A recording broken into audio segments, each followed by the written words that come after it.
buenas tardes, estimados participantes. Desde la Unidad de Telesalud del Instituto Nacional de Salud del Niño, iniciamos esta semana con una teleinformación y educación a la comunidad. Se tratará un aspecto muy importante de interés general en bien de los niños y adolescentes. Hemos invitado a la licenciada en Psicología Nelly Castro Silva, que labora en el Servicio de Psicología de nuestro instituto, quien tratará el tema aspectos psicológicos de la obesidad infantil. Con ustedes, la licenciada Castro. Puede empezar, licenciada. Muy buenos días con todos. A nombre de mío propio del Instituto Nacional de Salud del Niño, les damos la bienvenida a estas reuniones que deseamos que sean muy fluidas para poder compartir y gestionar los conocimientos que es tan importante en los momentos que vivimos. Vamos a hablar hoy día de un tema que es fundamental y que tiene que ver con la obesidad en los niños y también cómo de alguna manera las familias pueden tomar conciencia de una condición que termina siendo sumamente importante de identificar y de manejar adecuadamente. Tenemos que tomar de alguna manera conciencia que muchas veces las personas, el común de las personas, no vamos viendo la obesidad como una condición que requiere tratamiento especializado y ayuda especializada. Es más, en muchísimos de los casos que nosotros podemos atender, las mamás no consideran inclusive que sea un problema, solo hasta cuando el profesional de salud les indica que el niño tiene sobrepeso y que requiere una atención especializada. Es más, muchas de ellas llegan a nuestro servicio, a nuestro consultorio, indicando que desconocen la razón por la cual se les está solicitando que el niño sea atendido y que la obesidad podría ser un problema que requiere de un tratamiento. Para poder nosotros iniciar este trabajo, es fundamental que logremos concientizar a la familia, especialmente a los padres, de que el peso del niño es muy importante en todos los aspectos de su desarrollo y el control de su peso es fundamental para lograr un desarrollo saludable. Y si nosotros logramos comprometer a la familia, el tratamiento va a ser exitoso. Sin embargo, tenemos que tomar en cuenta que la alimentación es un factor que no solamente implica temas nutricionales, o sea, no solamente las personas comen para satisfacer una necesidad biológica, sino también existe una serie de condiciones de tipo emocional que se manejan a través de los alimentos. No es inusual que las personas refieran que comen porque están tensas o ansiosas o nerviosas, o coman porque de pronto se sienten tristes, se sienten solas o se sienten aburridas. Y en el mundo infantil también se dan este tipo de situaciones en donde somos muchas veces los adultos los que empezamos a condicionar el manejo o la gestión de algunas emociones con los alimentos. Entonces, estás nervioso, cómete algo para que te sientas mejor, estás aburrido, estás tenso, cómete un chocolatito, cómete algo, o muchas veces las mamás, para mantener a nuestros niños ocupados y que nos permitan hacer ciertas cosas, pues le damos alimentos, sin tomar en cuenta que muchas veces los refuerzos para algunas conductas también están asociados a alimentos. Y por allí, pues el niño se portó bien y yo le digo, si tú te portas bien, yo te compro para que comas esto o aquello que tanto te gusta. El alimento, entonces, en el ser humano tiene una función más allá de la simple satisfacción biológica de comer. Está vinculado con emociones, está vinculado inclusive con expresión de afecto. Muchas veces nosotros expresamos nuestro amor a nuestros familiares a través de regalos que implican comida. ¿A quién no le regalaron bombones por el Día de la Madre, por el Día de la Amistad o por su cumpleaños? ¿Quién no ha sido recibido en su hogar o en algún evento especial con una gran comida? Y no hay evento que en el mundo de las personas que no se vincule con alimentos, ¿no? Entonces, de allí la importancia de poder entender que esto es un factor que tenemos que educar, psicoeducar desde varios aspectos para poder realizar el cambio. El desarrollo del niño tiene que ver mucho, la etapa de desarrollo del niño tiene que ver mucho con el cambio en los patrones de alimentación. En los niños pequeños, el cambio de patrón de alimentación está directamente relacionado con los padres. Por eso es muy importante que nosotros comprometamos a los padres para que ellos tomen conciencia uno de los riesgos físicos que implica un niño con obesidad y de las repercusiones psicológicas que va a tener en un niño obeso en su relación con el entorno. A su vez, también en la adolescencia ha podido encontrarse a través de diversos estudios que los adolescentes con problemas de obesidad suelen desarrollar un comportamiento pasivo, en muchas ocasiones sentimientos de baja autoestima, emocionalmente dependientes y una profunda necesidad de aceptación. ¿Y por qué hablamos de aceptación? Porque vivimos en un entorno social en donde la apariencia física empieza a cobrar especial relevancia y en donde la obesidad no es el patrón de belleza. Entonces, ¿qué impacto tiene un adolescente, varón o mujer con obesidad?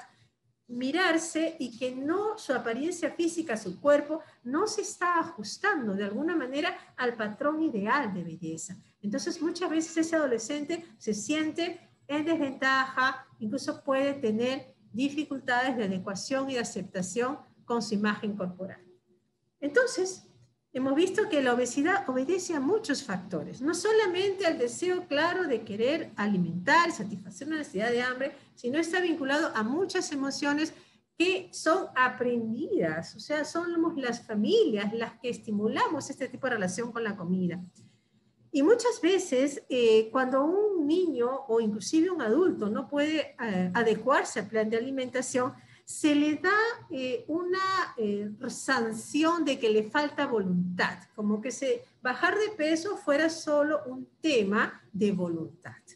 Y como no tienes voluntad, entonces se le cuestiona, se le reprime, se le censura, y en esa medida la persona, el niño, se empieza a sentirse avergonzado, culpable, y muchas veces es fuente de críticas y de burlas del entorno familiar, ¿no? Entonces, es muy importante que tomemos en cuenta todo esto. Habíamos hablado de la ansiedad como un factor que contribuye a un incremento del apetito. ¿Y qué es la ansiedad? La ansiedad es esa sensación, esas reacciones psicológicas en las cuales las personas se ponen en un sistema de alerta frente a una situación que consideran amenazante. Esta percepción es totalmente individual. Eso quiere decir que los factores que generan ansiedad en una persona son totalmente diferentes a los factores que generan ansiedad en otra. Y en estos momentos de pandemia, en donde tenemos que vivir condiciones sanitarias críticas, en donde nuestro estilo de vida ha cambiado notablemente, definitivamente el no tener recursos emocionales para poder enfrentar saludablemente estas crisis nos llevan a desarrollar cuadros de ansiedad que en casi buena proporción de la población son manejados a través de los alimentos. ¿Qué hay entonces en el mundo infantil y en el mundo adolescente? ¿Qué es lo que nos convoca el día de hoy? Factores de ansiedad. En primer lugar, el miedo o la sensación de temor a no ser querido por las figuras que son emocionalmente importantes. O sea, qué importante es para el niño, para el adolescente, sentirse amado y sentirse aceptado por las figuras emocionalmente importantes, llámese mamá, papá, profesores, familiares que están conviviendo con el niño. Es fundamental para un desarrollo emocional saludable que la persona se sienta amada, aceptada, tal como es.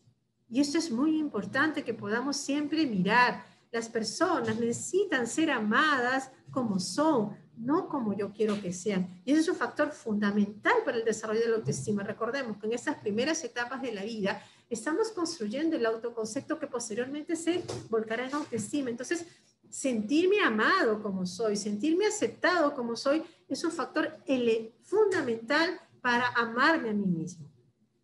El temor al fracaso en el mundo infantil, el fracaso escolar, suele ser una fuente de tensión muy grande. Estamos viviendo entornos virtuales en donde la educación ha sufrido una serie de transformaciones y no todas las instituciones educativas, ni los docentes, ni los alumnos han logrado adecuarse exitosamente a esta nueva forma de trabajo. Sin embargo, existe una tendencia a el niño valorarse en función a su rendimiento académico. Entonces, si yo tengo muy buenas notas, me considero muy buen alumno, brillante, y en esa medida mi autoestima está bastante elevada. Si de alguna manera mi rendimiento escolar no es tan bueno, habitualmente suelo sentirme en fracaso, en desventaja en comparación a otros. Y eso también tiene que ver mucho con la respuesta que da el entorno. Un niño que tiene una dificultad académica requiere ayuda. Un niño que tiene bajas notas necesita una atención para determinar la causa de esas bajas notas. No es necesariamente el castigo, la amenaza, lo que va a lograr que ese rendimiento escolar mejore. Entonces, recordemos, el niño se desenvuelve en dos mundos, su mundo escolar y su mundo familiar. Si en esos dos mundos él encuentra aceptación, afecto, acompañamiento, protección, ese niño crece saludablemente y enfrenta con recursos saludables desde el punto de vista emocional las crisis como las que estamos viviendo en este instante. Los eventos traumáticos definitivamente tienen un impacto en la vida del niño y pueden llevarse inclusive a lo largo de diferentes momentos de vida.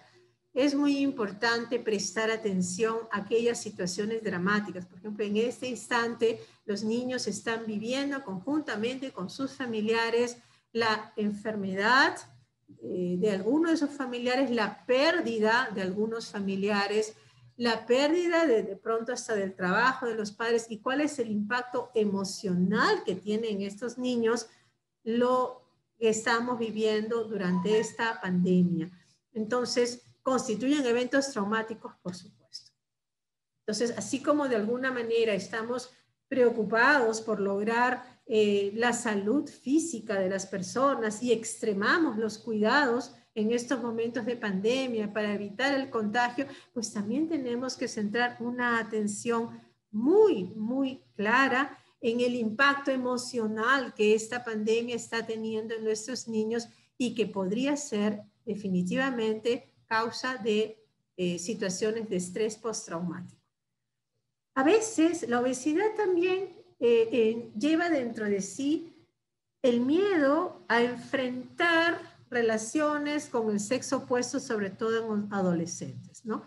En el niño pequeño es curioso a veces de que las mamis se sienten mejores mamis cuando tienen un niñito gordito, ¿no? Porque dicen, yo lo estoy cuidando bien, lo estoy alimentando mejor, ¿no?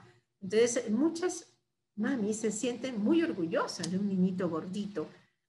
Y muchas mamis también tienen resistencia, ya lo vamos a ver más adelante, para dejar esos cambios, aceptar los cambios en la alimentación infantil, porque su valoración como mamis está centrada en el peso del niño.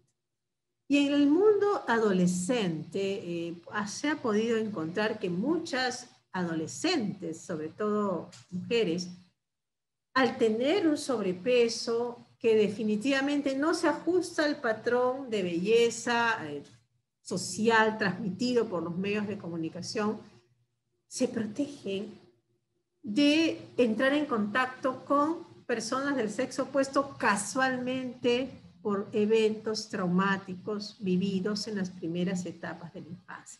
Entonces, detrás de cada niño obeso, detrás de cada adolescente obeso, no solamente hay una persona a la que hay que cambiarle su patrón de alimentación.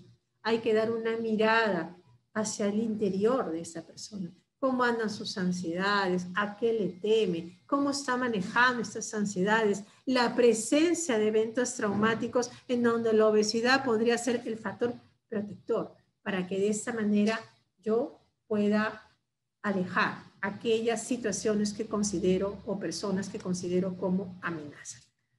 Entonces, si habíamos hablado de que estos son algunos factores que están dentro de la persona y que de alguna manera hacen que se mantenga ese tema de obesidad, pues la familia también, habíamos hablado desde el inicio, y hay familias que colaboran y están dispuestas a hacer todo el cambio, porque no es solamente cambiar el estilo de alimentación, es cambiar el estilo de vida.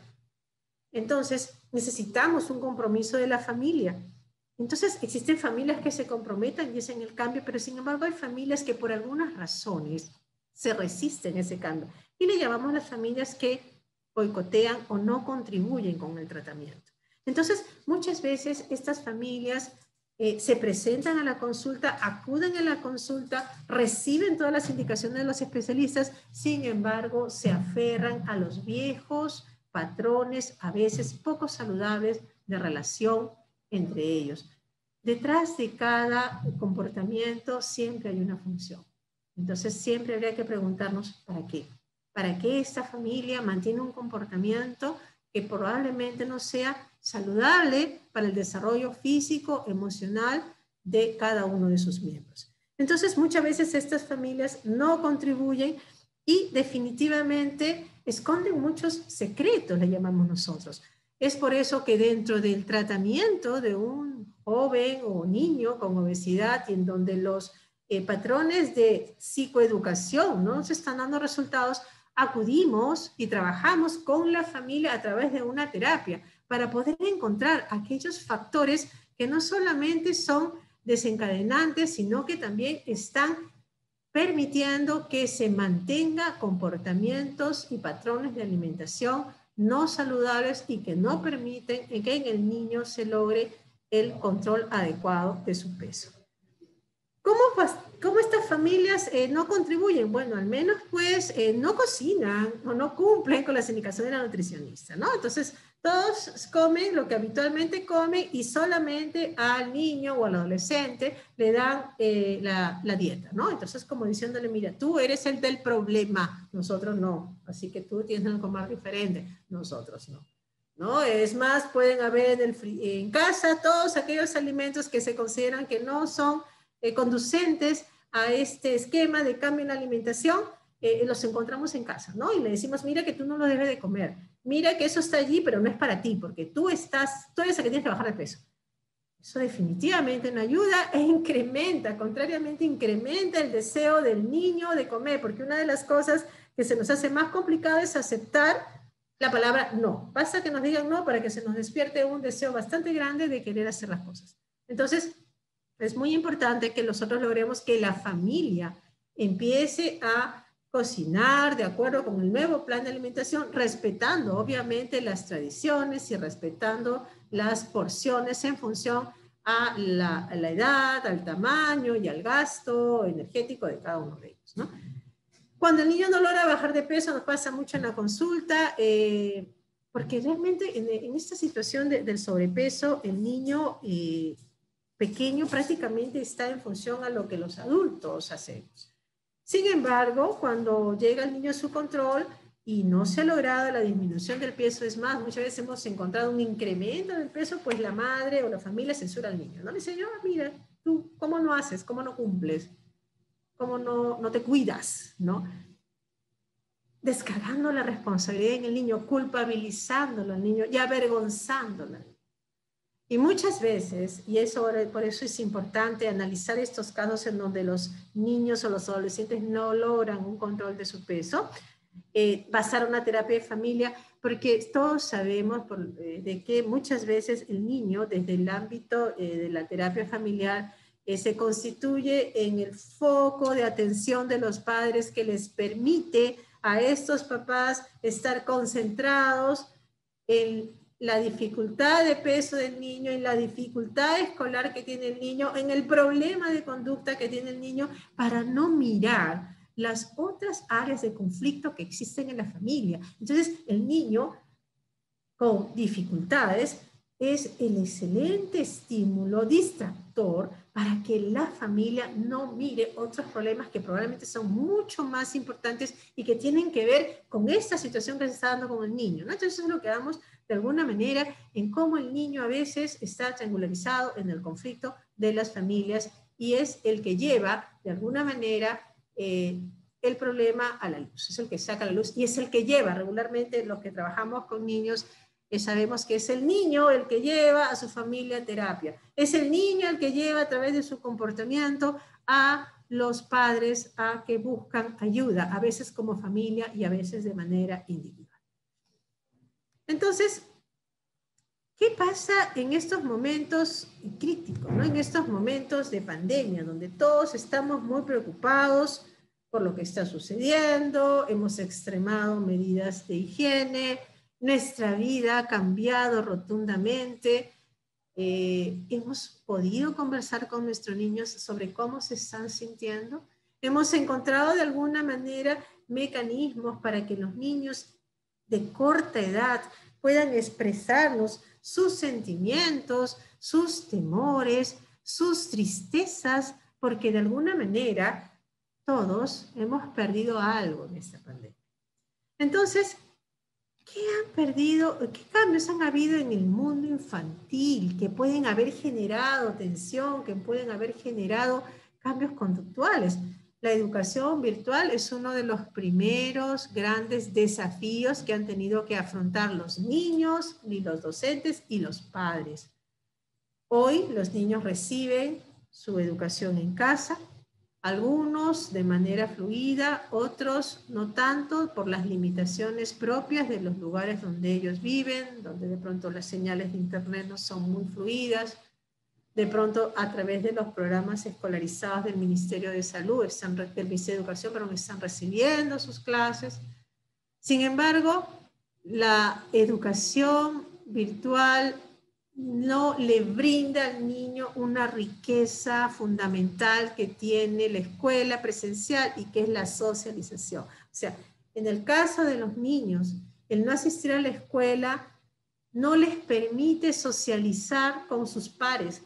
Y esto se produce en un momento fundamental del desarrollo, porque una de las cosas que los seres humanos aprendemos es a socializar y solamente lo hacemos a través de la interacción con otros. Entonces, justo en este momento del desarrollo donde tengo que aprender habilidades para ser amigos, habilidades para manejar conflictos de naturaleza social, habilidades para establecer relaciones. En estos momentos los niños están limitados en ese sentido.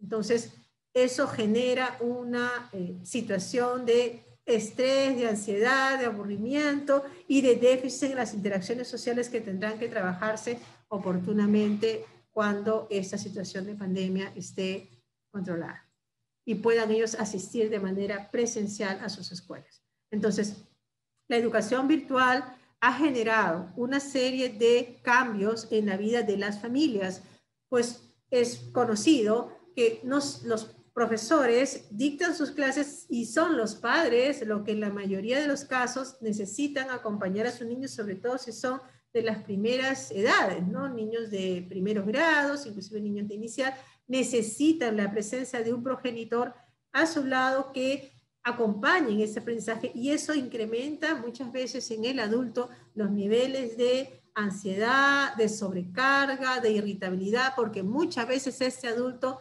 comparte el acompañamiento académico de su hijo con el tema de tener que trabajar en casa porque hace teletrabajo, atender las necesidades de los otros niños y atender también los quehaceres del hogar. Entonces, ¿cómo se da esto, ¿no? Cómo la familia moviliza sus recursos para adecuarse a esta situación, distribuir funciones y generar un clima de afecto y de tranquilidad dentro de las casas.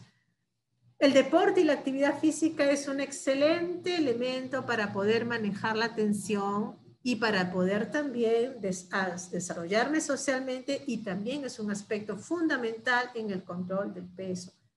Cosa que en estos instantes está bastante limitado. Sin embargo, esto no significa que los niños no puedan hacer actividad física en casa. Apelamos a la creatividad, apelamos a la gran disposición que tienen las familias para generarse espacios saludables de recreación dentro de las casas. Entonces, hoy los niños con sobrepeso pueden hacer actividad física dentro de su casa, sí. Es cuestión de bailar, es cuestión de crear juegos dentro de las casas. Definitivamente pueden haber espacios de salida fuera de casa con las adecuadas líneas de protección. Sin embargo, necesitamos incluir actividad física dentro de la vida diaria de nuestros niños en la medida que vamos manejando los niveles de ansiedad que sabemos que tienen una repercusión en un incremento del apetito de los niños y aquellos niños que tienen sobrepeso, la actividad física va a ayudar de alguna manera a regular su peso, ¿no? Entonces, sabemos que es muy importante que generemos estos espacios dentro de casa. Y bueno, las salidas y los espacios libres en estos momentos sabemos que están con muchas restricciones, sin embargo, con las adecuadas medidas sanitarias y en los horarios, en los espacios correctos, necesitan realizarse. El niño necesita salir. Es definitivamente en función a cómo se vayan dando las circunstancias sanitarias. Sin embargo, es muy importante programar salidas, paseos, actividades al aire libre que le permitan al niño también manejar sus estados de ansiedad propios de su mundo infantil, relacionados con su escuela, relacionados con lo que está pasando en sus hogares y a su vez también que les permita una adecuada regulación de su peso.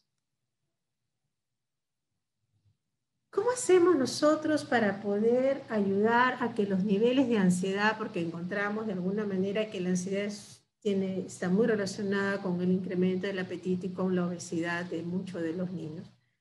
Un factor importante desde el punto de vista emocional es comenzar en estos instantes a darle el espacio, como les decía, para poder escuchar y respetar todos los sentimientos y las emociones que nuestros niños nos están manifestando. Ayudarlos a identificar su tristeza, su miedo, su angustia, su soledad, expresarlos. Los niños son muy ricos para poder expresar estos sentimientos. Lo que se necesitan es ser atentamente escuchados. Entonces, démosle ese espacio para que el niño pueda expresarnos. Si no es a través verbal, el dibujo y el juego son las herramientas más importantes que utiliza el niño para poder abrirnos su mundo interior. Si creamos un espacio de confianza, el niño se abre hacia nosotros y nos permite no solamente conocerlo, sino acompañarlo en la búsqueda de la resolución de esa situación de conflicto. Entonces, en estos instantes, al niño en general hay que ayudarlo a que pueda expresar cómo se está sintiendo. El niño que tiene sobrepeso necesita con mayor razón más espacios para poder expresar, porque sí sabemos que estos niños, como habíamos visto al inicio de esta presentación, tienden a la pasividad, tienden a tener retraimiento, por lo tanto su capacidad para poder expresar lo que están sintiendo está de alguna manera disminuida. Entonces nosotros vamos a través de este reconocimiento de sus sentimientos, a través de este espacio, vamos a ayudarle a que él nos pueda expresar sus emociones, brindarles afecto, brindarles acompañamiento, brindarles escucha, brindarles yo estoy a tu lado. Para un niño sentir, no tengas miedo, yo te cuido, en estos momentos es fundamental. Y lo recalco, sentir, porque hay que sentir eso. No tengas miedo, yo te cuido. Genera un espacio de tranquilidad a ese niño que le va a permitir expresarse sus sentimientos sin temor a ser juzgado, sin temor a sentirse avergonzado, sin temor a ser de alguna manera silenciado. Tienen que haber reglas, por supuesto. En la historia del niño obeso, muchas veces encontramos falta de afecto. Yo diría, a veces los quieren demasiado. La sobreprotección es una de las vinculaciones que se establecen en las relaciones con los niños y que no es saludable. El niño es autónomo y tiene que caminar hacia la autonomía desde la más tierna edad. Y esa es una expresión de afecto, ¿sí? Es una expresión de validación de su ser, porque como yo lo reconozco como un ser humano que puede hacer muchísimas cositas y me siento feliz de ver con la autonomía con la que hace esas cosas, entonces de alguna manera yo a ese niño estoy fortaleciendo esa autoestima. Entonces yo le voy a dar al niño actividades y le voy a dar responsabilidades acordes con su edad. Y ahí viene la importancia de establecer reglas claras y consistentes. Comer tiene horarios, como dormir tiene horarios, como estudiar tiene horarios, como jugar tiene horarios, como el uso de las computadoras y todos los juegos de video a los cuales algunos niños tienen acceso, también tiene que tener horarios, de tal manera que el niño tiene un espacio seguro en donde tiene normas claras y sabe qué se espera de él. Es cierto, las normas dentro de la casa han cambiado producto de las circunstancias actuales. Sin embargo, también necesita que existan normas y que esas normas sean consistentes. Por eso he hablado en algún momento de aquellas familias que colaboran, aquellas familias que no colaboran. Porque si nosotros logramos que la familia actúe al unísono, donde papá y mamá, respetando sus estilos y respetando su particular manera de comunicarse, pero mantienen las normas en común, se establece lo que se llama una disciplina positiva, en donde establecemos reglas y normas, y este niño sabe lo que se espera de él, ese niño crece saludable, emocionalmente seguro y contenido en sus emociones. Porque un aspecto muy importante es saber que yo tengo mi emoción y que esa emoción puede ser contenida, puede ser salir, gestionarse y contenerse adecuadamente. Y eso se va aprendiendo dentro del entorno familiar. Entonces, las reglas claras, consistentes entre los adultos que viven con ese niño, le va a ayudar a que ese niño crezca mucho más seguro y mucho más independiente. Compartir las responsabilidades del hogar es fundamental en estos casos, ¿no? Que no se sobrecargue. Y aquí había un estudio muy importante y de pronto nos quede en algún otro momento para compartir. Se han hecho estudios en los que hoy las mamás, las mujeres, están mucho más estresadas que viviendo en casa y haciendo teletrabajo que en otros momentos. Y es que uno de los factores que ha contribuido es que en muchos hogares la sobrecarga del cuidado del hogar, del trabajo, del acompañamiento de los hijos y de las atenciones en general de la casa se han recargado en las mujeres, en las mamás. Y pocas veces encontramos papás que contribuyen y comparten con la mamá este nuevo cambio que se ha dado en el funcionamiento de las familias a propósito de la pandemia y del teletrabajo y de la educación en casa, ¿no? Muchas de estas responsabilidades se han incrementado hacia la mamá y poca responsabilidad ha asumido el papá. Entonces, eso es un factor que tenemos que cambiar y redistribuir en donde todos los miembros de la casa asumen una tarea importante, contribuyen exitosamente y generan un clima que necesita un niño: orden y afecto. ¿Estamos viviendo momentos difíciles? Sí. Sin embargo, todo pasa. Y ese es el mensaje que tenemos que darle a nuestros hijos. Todo pasa, estamos seguros, yo te cuido. Qué tranquilo, qué seguro, qué feliz crece un niño, inclusive en pandemia, cuando la familia transmite ese mensaje. Estamos seguros, todo pasa, yo te cuido. Y hay que comunicarnos, es cierto, ya no podemos visitar con la frecuencia que queríamos a los amigos o a otros familiares o a los abuelitos o a otras personas que son muy cercanas al entorno familiar.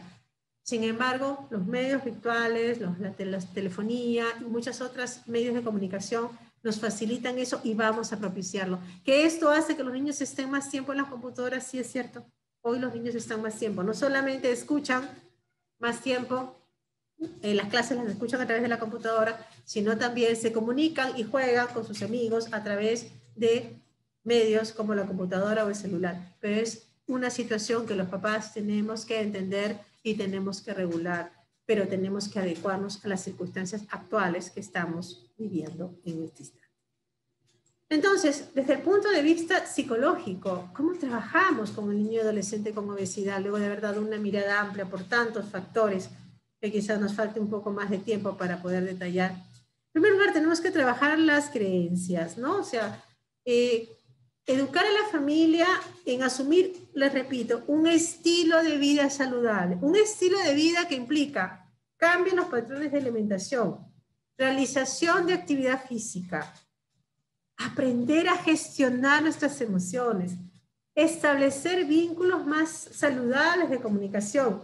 Y si yo voy observando que mi hijo, que mi hija tiene dificultades para poder expresarse adecuadamente, entonces yo voy a brindar los caminos o voy a encontrar los acompañamientos terapéuticos necesarios para generar ese clima que le permita al niño y adolescente expresar verbalmente o gráficamente o como de alguna manera él se sienta mejor aquello que está en su interior.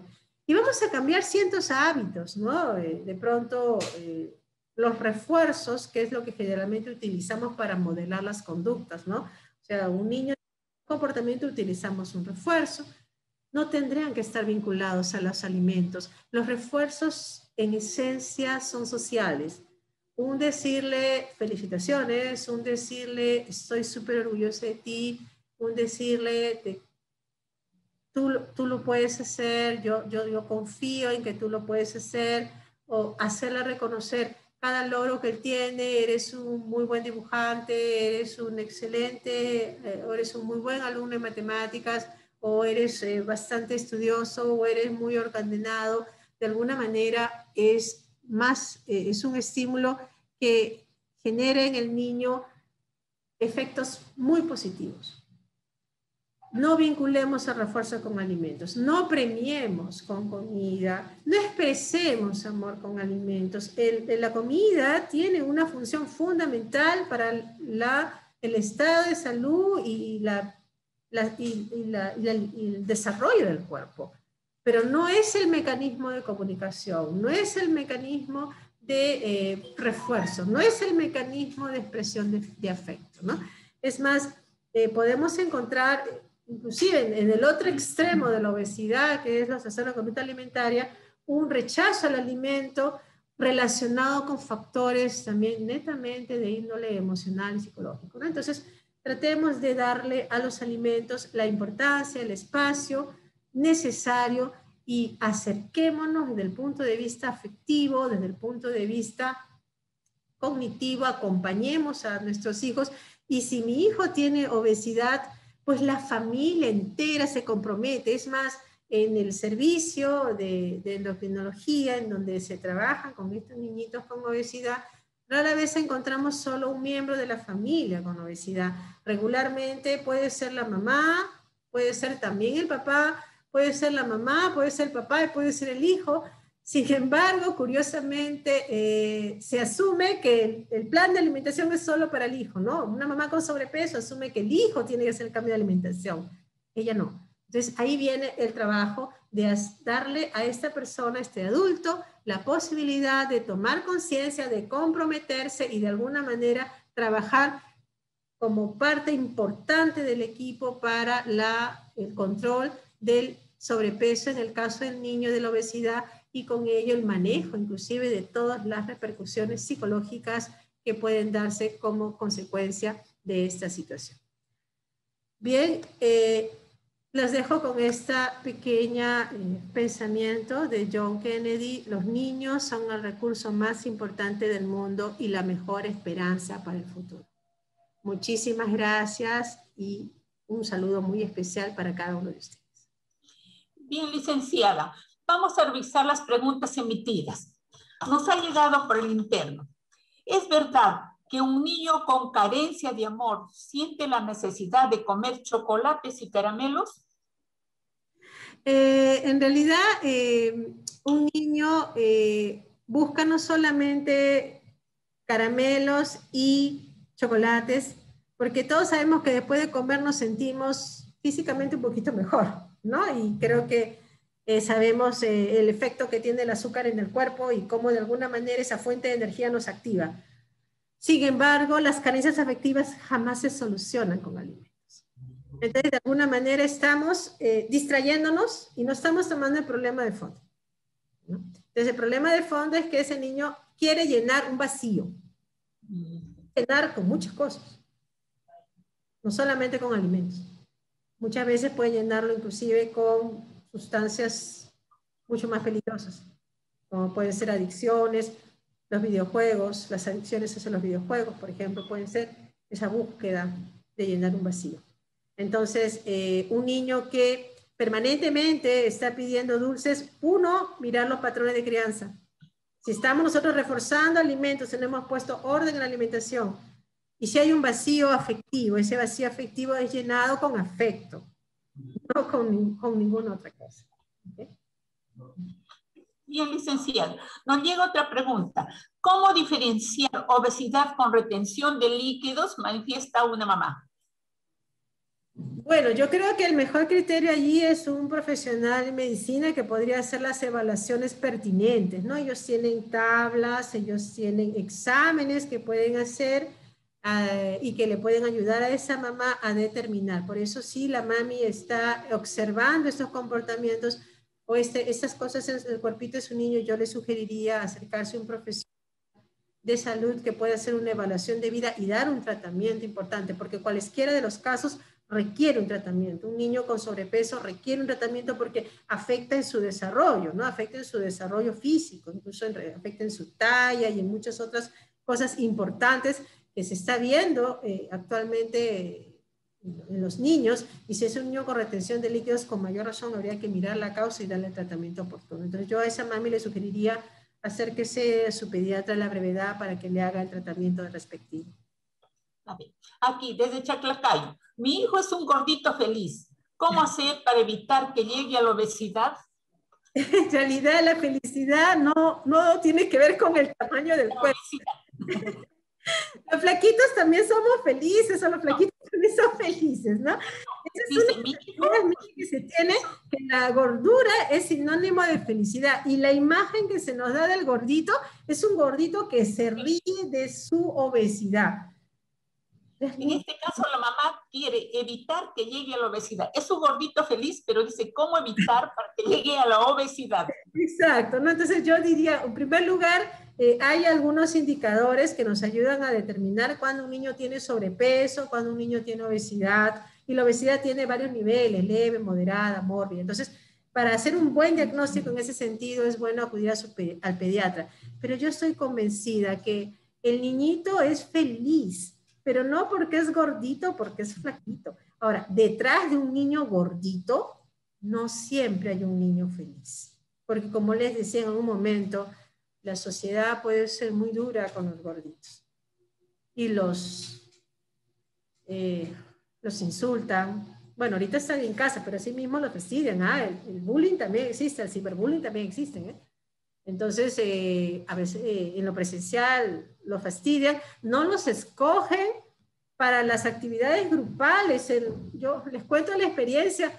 En algunos casos, los niñitos sufren porque arman los equipos para correr, para fútbol, y al gordito no le eligen porque dicen, no, él es ágil, él se va a cansar, él no va a jugar como los demás. Y en el caso que los presionan, ¿saben a dónde lo mandan al gordito? Lo mandan al arco. No va a tener que correr, y a veces también, como es gordito, va a tapar todo el arco. O sea, hasta en eso hay agresión.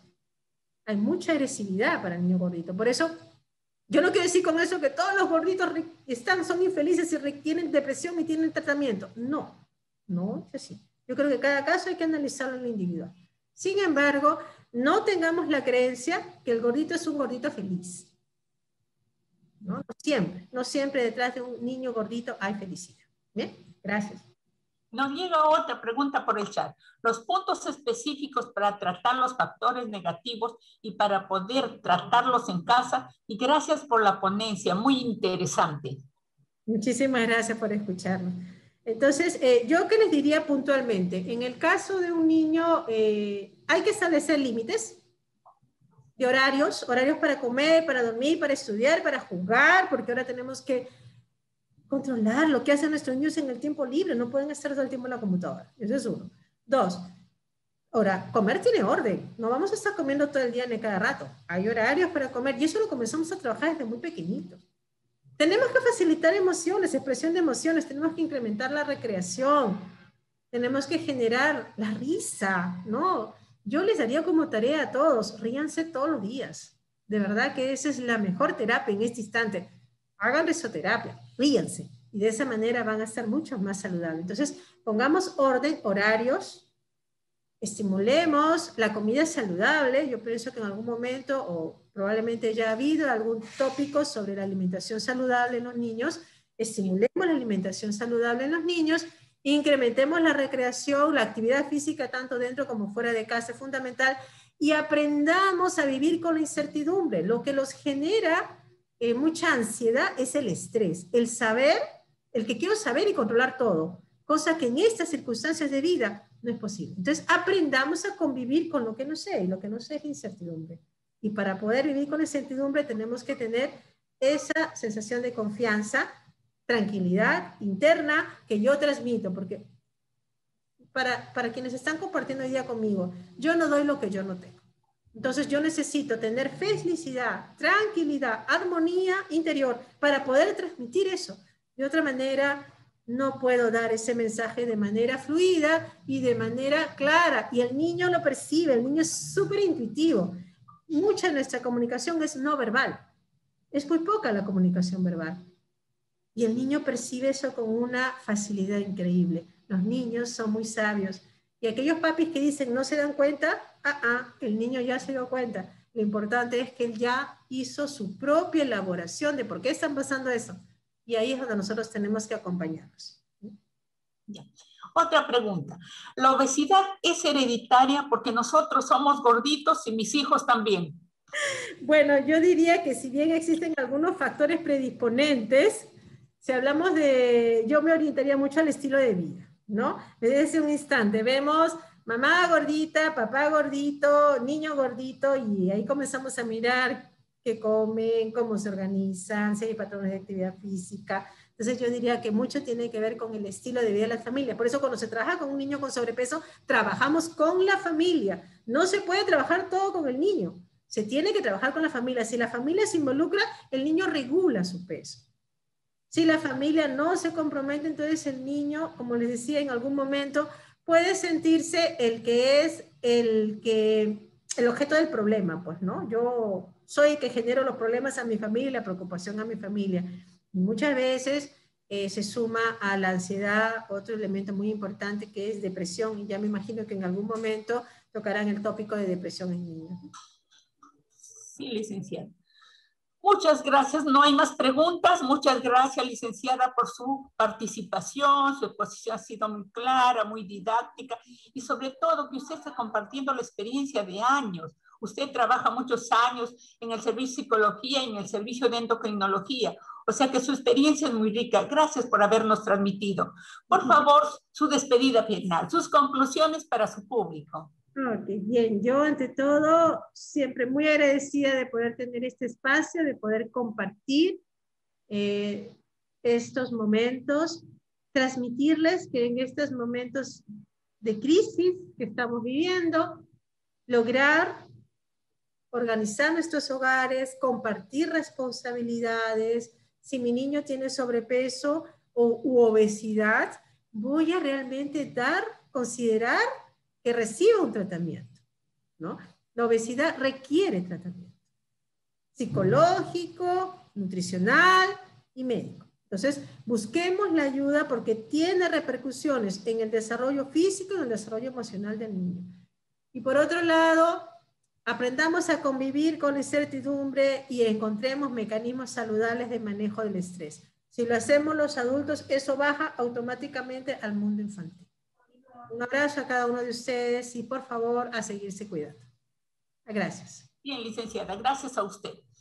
También agradecemos a los participantes y los invitamos a seguir estos temas que nosotros hacemos lunes, miércoles y viernes a través de la página web y canal de YouTube de Telesalud del Instituto Nacional de Salud del Niño. Muchas gracias y muy buenas tardes a todos. Hasta luego. Gracias.